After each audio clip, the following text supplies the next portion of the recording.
Hey everybody, Jason Manata here of Manata Fabrication. This is our instructional video on how to install our 5-piece firewall kit in 67 to 72 C10. What most people ask me is, are our panels overlays or do you cut out? Well, we do it different on both sides. This side we cut out because there's nothing behind it. So cutting it out just allows the bead rolled pattern to sit back in there and the panel to lay flush. Over here we can't really do that. There's a lot of structural area in here. There's double layers of metal in here and around here to stiffen the firewall with the steering column and the brake booster. Here's the panels you get. Now these are the panels for if you're running our inner fenders, you're going to want to use this bead roll pattern because our inner fender is going to come across and it's going to follow this down.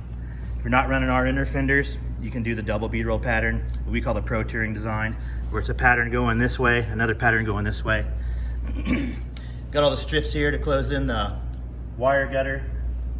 This panel here is going to make the firewall mirror imaged on both sides, so it's going to go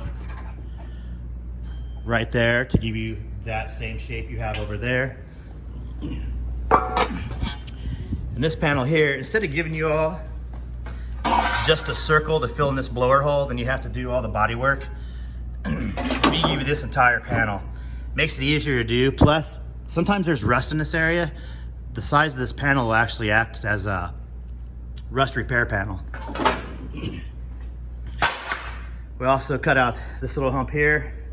The hump that was here, we take that out, gives it a nice straight line. Now we're gonna start our install. Well, I got all the panels tack welded in on the passenger side. You're gonna put this panel in first, then you're gonna put this panel in, and you're gonna take this strip and you're just gonna start bending it over. We've made all these panels to where you don't have to trim anything. They should just fit perfectly. The one thing you will trim is this strip right here. You're gonna make it a little narrower, and then the rest of these strips, they'll fit in here just perfectly. So I'm getting ready to do the driver's side. And the driver's side, the only thing I trim out, I trim this lip off so the panel can sit back flat. And that's pretty much it. This panel is gonna cover the original hole that was here. It's gonna cover all these holes. We wanna get rid of this fuse box hole because we don't run wires through here in our trucks. We use our fuse box standoff plate, which is this. And we bring all of our wires for the front through these holes, and our wires going to the rear of the truck. They'll come out of the bottom here through another grommet.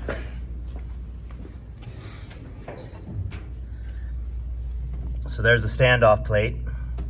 So the wires will come out of the top instead of going through the hole, and then we'll bring them into here, and you can see they're gonna go right through there.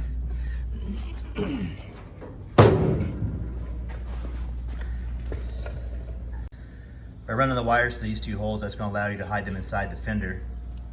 Also, we have an option for this panel that we cut this into it for the factory rubber grommet. We don't use that though. We use the billet aluminum steering column donut. And so that's why the panel's cut that way. Also over here is where we're gonna run the AC and heater lines out of. That'll hide them inside the inner fender. And we also have an option if you do want to keep your vintage air lines the way they come, we have holes pre-cut in these panels as well. Got all the firewall panels tacked in place.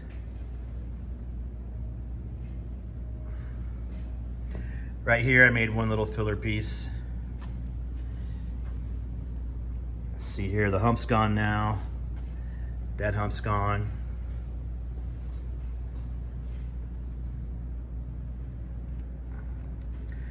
We're gonna program the burn table to put this slot in this.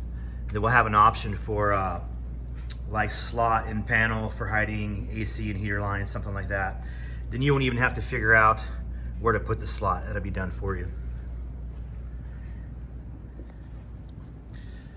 Now it's time to just start welding it out. Just finished welding all the panels in. Took about an hour and 10 minutes, so not too bad. Now it's time to grind everything down smooth, put it in self-etching primer, then start the body work.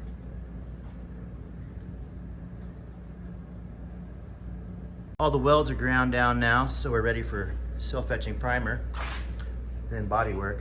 As far as all the options for the firewall kit, you can get any piece you want individually. You can get this with or without the brake booster hole, with or without the steering column hole. You can have the vintage air holes pre-cut in here. Then, like I said earlier, this bead roll pattern here is designed for our inner fenders, because our inner fenders come across here and then they drop down there. If you're not running our inner fenders, you can run the double bead roll pattern. We also call that the protruding bead roll pattern, where you get two designs going this way. And that's pretty much it.